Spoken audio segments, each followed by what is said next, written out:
শুরু হয়েছে কেন্দ্রীয় ঐতিহাসিক শোভাযাত্রা। সেখানে উপস্থিত আছেন আইন মন্ত্রণালয় সহ বিভিন্ন মন্ত্রণালয়ের উপদেষ্টারা। সবশেষ জানাতে সেখান থেকে যুক্ত হচ্ছেন সহকর্মী আজহার লিমন। লিমন, জানাবেন যে শুভ জন্মাষ্টমীর র্যালি কোন কোন সড়ক প্রদক্ষিণ করবে এবং সেখানকার বিস্তারিত জানতে চাই। নাফি, জন্মাষ্টমীর র্যালিটি এই মুহূর্তে কেন্দ্রীয় শহীদ মিনার এলাকা অতিক্রম করছে। জানেন যে র্যালিটি শুরু হয়েছে রাজধানীর পলাশী মোড় থেকে। আমরা দেখছি যে বর্ণিল এই র্যালিটি এগিয়ে চলছে এবং এর আগে আমরা দেখেছি যে তথ্য ও সম্প্রচার মন্ত্রণালয় এবং ডাক ও টেলিযোগাযোগ মন্ত্রণালয়ের যিনি উপদেষ্টা নাহিদ ইসলাম, উনি এই র্যালির উদ্বোধন করেছেন মঙ্গল প্রদীপ জ্বালিয়ে। সেইখানে প্রধান অতিথি হিসাবে বক্তব্য করেছেন আইন মন্ত্রণালয়ের উপদেষ্টা ডক্টর আসিফ নজরুলও।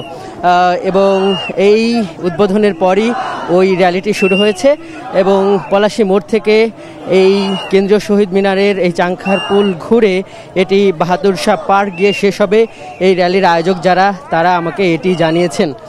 আমি জানাতে চাই যে এই যে র্যালিটি, এটি কিন্তু মূলত যে কারণে হচ্ছে সেটা হলো যে সনাতন ধর্মাবলম্বীরা বিশ্বাস করেন যে প্রায় ৫,০০০ বছর আগে যখন দুঃশাসন চলছিল, সেই অন্যায়ের এবং অসত্যের বিনাশের জন্য তারা বিশ্বাস করেন ভগবান শ্রীকৃষ্ণ এই ভাদ্র মাসের কৃষ্ণপক্ষের এই অষ্টম তিথিতে জন্ম নিয়েছিল এবং সেই কারণে প্রতি বছরে তারা এই জন্মাষ্টমী র্যালিটি করে থাকে, যার ফলশ্রুতিতে কিন্তু আমরা দেখছি যে এবছরও এই আয়োজনটি আমরা দেখছি।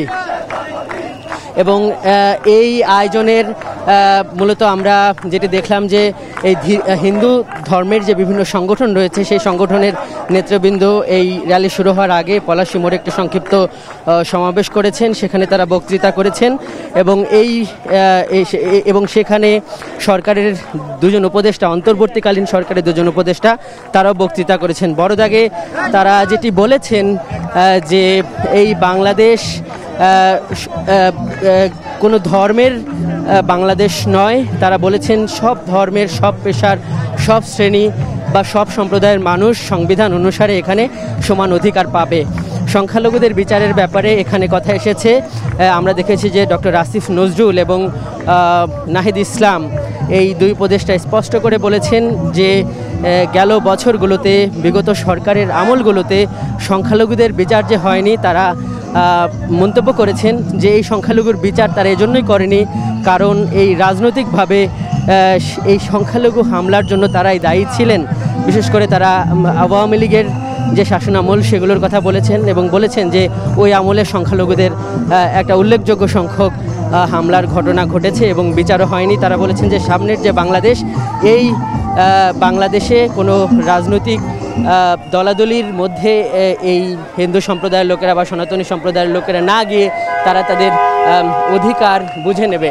তো আমরা এই র্যালিটির সঙ্গে আছি, বাহাদুর শাহ পার্ক পর্যন্ত আমরাও যেতে চাই এবং এই বর্ণিল র্যালিটি একটা ভিন্ন পরিস্থিতিতে হচ্ছে। একদিকে রাজনৈতিক একটা পরিবর্তন রয়েছে, আরেকদিকে বন্যা আছে, যে কারণে তারা বলছেন যে এবারের আয়োজন তারা কিছুটা সংক্ষেপিত করেছেন।